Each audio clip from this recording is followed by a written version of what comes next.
Hi, everyone, and welcome back to Brian's Horror Movies for Life YouTube channel and my October Spooktacular Series, where a big part of it is taking a look at revisiting the entire Halloween franchise, all 13 movies, doing thoughts on each one, and then re ranking them at the end of the month. So, um, in this video, we're going to take a look at the first direct sequel to the original Halloween movie, and that movie is Halloween 2 from 1981, which I have here on DVD, just standard DVD here. Um, More of the Night He Came Home, a Universal release. So, yeah, talking about Halloween 2 from 1981. And I really like this movie. I really do. I think it's a solid direct sequel to the original. I think it's a really solid slasher movie from that time. I think it's one of the better early 80s slasher movies, actually. So let's just talk about it. So the things that I like about Halloween 2, you got to start with the seamless transition from the original to this one. Now there was 3 years between these movies. It's not like they shot both movies and then released them on separate years. That happens sometimes with certain movies and sequels, like Superman, for example. But in this case, they shot the original, never intended to make a sequel, and then 3 years later, they shot a sequel, and you can't really tell by watching this movie. I mean, they do such a good job with the detail by having a lot of the same actors and performers in the movie, that it's really hard to tell big differences. So I think they really nailed it as far as transitioning, just the seamless transition from the first movie to this one. Um, you got a lot of the same sort of atmosphere going on in this movie as far as the town goes, and the hospital setting is great. I'm a big fan of hospital settings as far as my slasher movies go. But you still get a little bit of the town as well, especially in the first part of this movie. Um,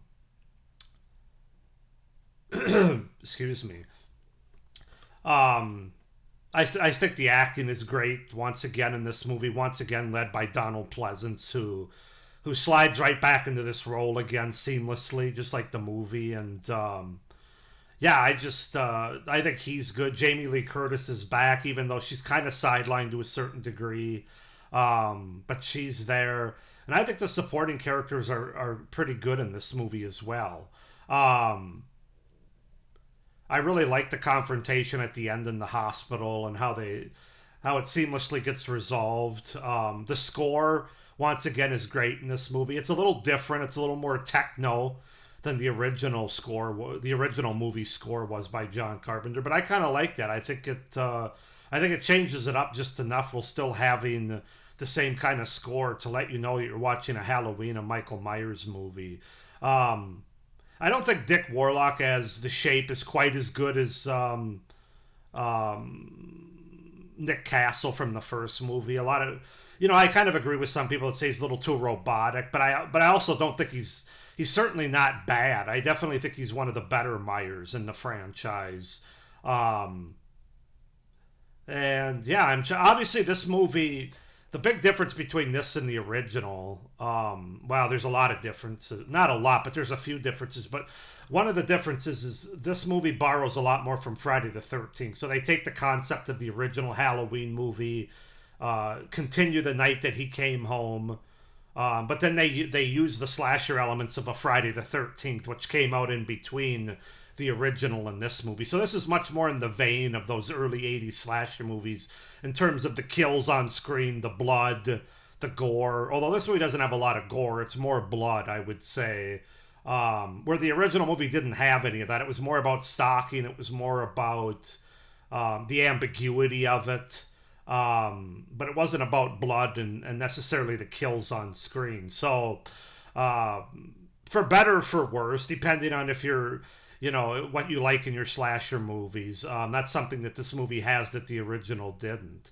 As far as things that I don't like and why I don't think it's as good as the original, the big one is the obvious one. They start to give a backstory to Michael Myers. They start to explain why he went after Jamie Lee Curtis's character, and this unfortunately would happen as more of the movies went on. They would try to explain more and more, and just it would just become more less effective as a result. But this movie kind of starts it where they explain the fact that she's his sister, and by doing that, it makes it less scary than the original movie if it were a standalone.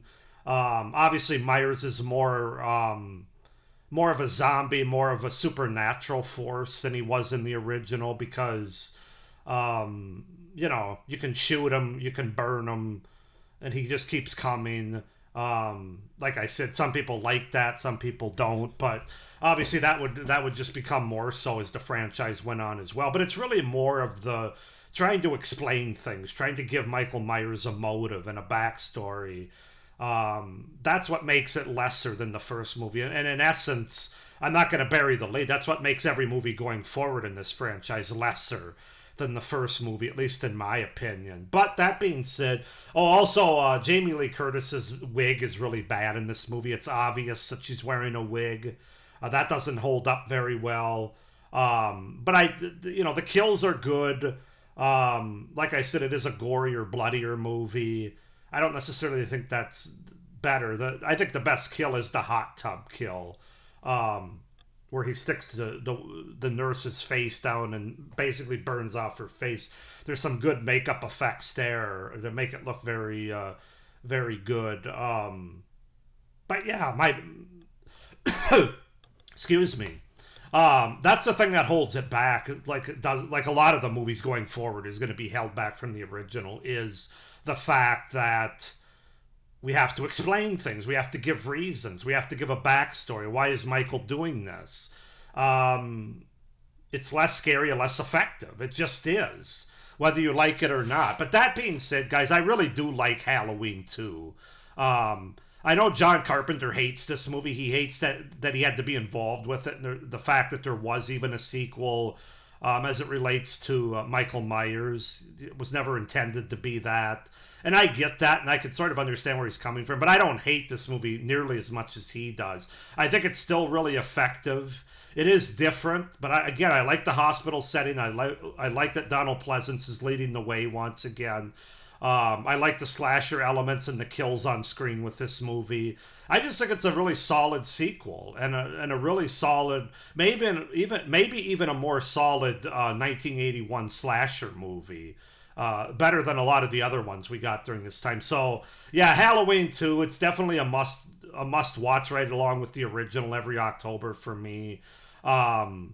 So yeah, those are my thoughts on Halloween 2. Go ahead and comment down below any thoughts that you guys have on this movie. Do you actually like it as much or better than the original? There's some people out there probably do. I'm not one of them, but I do really like it. So give me your thoughts down below in the comments. Please like this video, hit the little notification bell, and subscribe to my channel as well. If you haven't already, it would really help me out in the future content on my channel. But with that being said, we're gonna keep going along with this October Spooktacular series and revisiting the Halloween franchise. So I hope you're doing well so far in October, and as always, stay scared. Bye.